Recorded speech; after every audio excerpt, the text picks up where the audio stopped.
உங்களுக்கு நிம்மதி உண்டாகுவதாக, தேவனுடைய இரக்கங்கள் அதிகமாவதாக. தேவன் என்ன சொல்கிறாங்கன்னா, சங்கீதம் 32:8, நான் உனக்கு போதித்து நீ நடக்க வேண்டிய வழியை உனக்கு காட்டுவேன். நான் என்ன செய்யணும்னு சுத்தமாக புரியலைங்க. அதற்காக தேவன் என்ன பண்ணுறாருன்னா, பாதையை காட்டுவதற்காக உங்கள் பக்கத்தில் வந்து நிற்கிறாரு. நல்ல பாதையை காட்டுவார். அந்த பாதை வழியாக நடந்து போங்க, நல்ல வாழ்க்கை பிரகாசமாக இருக்கும். நிறைய டவுட் வருதுங்க என் வாழ்க்கையில், எக்கச்சக்க சந்தேகம் வருது. தேவன் வந்து நீங்கள் என்ன பண்ணணும் அப்படின்னு இன்றைக்கி காட்ட போகிறாரு. எங்கே வேலை தேடுறது, எந்த தொழிலை ஆரம்பிக்கிறது, என்ன செய்கிறதுனே புரியல, எங்கே போய் பொண்ணு பார்க்குறது, எங்கே போய் மாப்பிள்ளையை தேடுறது, எந்த குலப்படியும் இருக்காது. தேவன் வந்து உங்களுக்கு கரெக்டாக காமிப்பார். இதான் பாதை, இதில் பாதை காட்டுவதற்காக வராரு. ஐயோ, தொடர்ந்து ஒரே இடத்துல உட்காந்துட்ருக்கேங்க, பாதை தெரியல, அடுத்த அடி எங்கே வைக்கிறதுன்னு எனக்கு புரியல.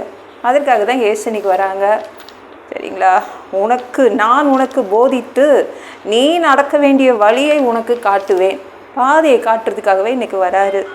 என்ன பண்ணுறதுன்னு தெரியாமல் நின்றுட்டுருக்கேன் அப்படின்றீங்களே, தேவன் பாதை காட்டுவார், வந்து போதிப்பார். என்னை கைட் பண்ண ஒரு ஆள் தேவை, எனக்கு என்ன வழி நடத்தி செல்ல ஒரு ஆள் தேவைன்றீங்களே, அதான் இயேசு இருக்கார். உங்கள் மேலே கண்ணை வைத்து அவர் ஆலோசனை சொல்லுவார். உங்களை கரெக்டாக பதிச்சு பார்வையை அவர் பதிச்சு வச்சுருக்காரு உங்கள் மேலே. உங்களை தான் பார்த்துட்ருக்காரு. பாதை தெரியாமல் நின்றுட்டுருக்கீங்களா, என்ன செய்கிறதுன்னு உங்களை பார்த்து உங்களுக்கு ஆலோசனை சொல்லுவார். நீங்கள் நடக்க வேண்டிய பாதையை காட்டுவாருங்க. அந்த பாதை வழியாக நீங்கள் நடப்பீங்க.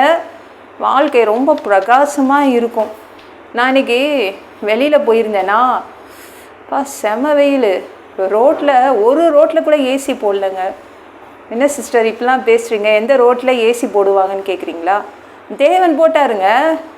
தேவன் போட்ட ரோட்டில் அவர் ஏசி போட்டு வச்சுருந்தார். மோசேவும் அடிமைகளும் வழி தெரியாமல், பாதை தெரியாமல் நின்றுட்டு இருந்தாங்க. பின்னாடி எகிப்து படை வந்து நின்றுட்டு இருந்துச்சு. இப்போ தேவன் ஒரு பாதை போட்டு கொடுத்தாருல, அந்த பாதையில் ஏசி இருந்துச்சு. அப்படியே செங்கடல் பொழந்துச்சுல, தண்ணி இந்த சைடு அப்படியே குவிஞ்சு நின்றுச்சு, இந்த சைடு தண்ணி குவிஞ்சு நின்றுச்சு. தண்ணி எப்படி குவிஞ்சு நிற்கும்? அது வந்து ஃப்ரீஸ் ஆயிடுச்சு, உறைந்து போய் அது குவிந்து நின்றுச்சு. அப்போனா எவ்வளோ சில்லுன்னு காற்று வந்திருக்கும். பனிக்கட்டியாகிடுச்சு தண்ணி. அவங்க போகிற ரோடு, அவங்க போனாங்களே ஒரு ரோடு, அது ஃபுல்லாக செம காற்று. ஆனால் அந்த எகிப்து படை வந்துச்சுல, எதுக்காக வந்தாங்கங்க அவங்க? பாவம் இந்த அடிமைகளும் மோசேவும் வனாந்திரத்தில் மாட்டிக்கிட்டாங்களாம். திரும்பவும் நம்ம நாட்டுக்கே கூட்டிகிட்டு போயிடலான்னு வந்தாங்களாம். அதுக்காக தான் வந்தாங்களாம். ஆனால் இவங்க பாவம்னு பார்த்து கடைசியில் இவங்க தண்ணியில் மாட்டிக்கிட்டாங்க. தேவன் ஒரே பாதையில் இவங்களை சொகுசாக நடத்தினார். அவங்க எதிரிகளை, இஸ்ரவேல் அடிமைகளுடைய, எகிப்தின் அடிமைகளுடைய அந்த எதிரிகளை அவர் என்ன பண்ணார்? அழித்தார். அதே பாதையில் அழித்தார். ஒரு சூப்பரான பாதை வரும், எதிரிகளே இருக்க மாட்டாங்கங்க, ஜாலியாக இருக்கும். அவர் போட்டாருன்னா ரோடு, ஏசி வைப்பார். நம்மளுக்கே தெரியும் பரலோகத்தின் ரோடு எப்படி இருக்கும்னு. அவர் தார் ரோடெலாம் போட்டு வைக்கிறது இல்லை, தங்க ரோடு தான் போட்டு வச்சுருக்காரு. எல்லாம் கோல்டில் தான் போட்டு வச்சுருக்காரு ரோடே. இப்போ எவ்வளோ பெரிய பணக்காரரு பாருங்க. நீங்கள் வணங்குகிற தேவன் பெரிய பணக்காரருங்க.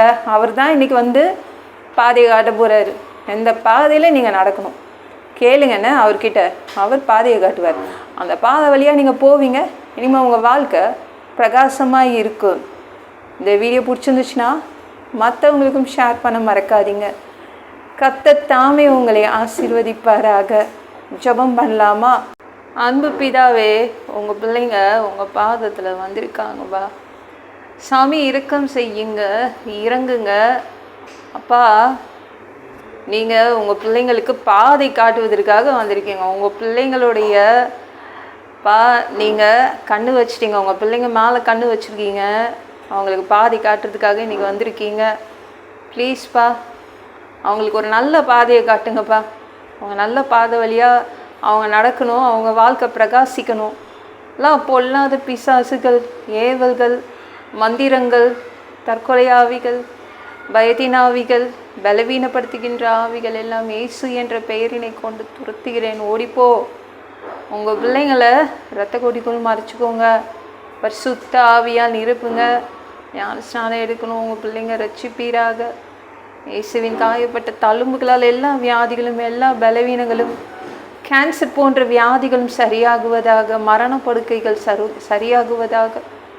பரம்பரை வியாதிகள் சரியாகுவதாக. மனிதனாக பிறந்தா ஜீவ புஸ்தகத்தில் பேர் இருக்கணும். அப்படி இல்லைனா அந்த மனுஷனை பிடிச்சி நீங்கள் நரகத்தில் தள்ளிடுவீங்க. தீ எரிக்கிற இடத்துல எப்படி போய் வாழ்கிறது? அடித்து உதச்சி திருத்தி எங்களை பரலோகத்துக்கு அனுப்பிடுங்க. அங்கே வர ஆசைப்படுறோம். கழுவப்படாத பாவங்கள் எங்ககிட்ட இருந்துச்சுன்னா உங்கள் ரத்தத்தை கொண்டு நல்லா கழுவி பரலோகத்துக்கே அனுப்பிடுங்கப்பா.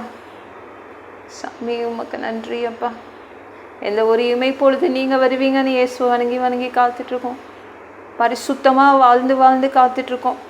அந்த ஒரு இமைப்பொழுதில் உங்களுக்கு ஒப்பான உடம்பு எங்களுக்கு கொடுக்கப்படும்.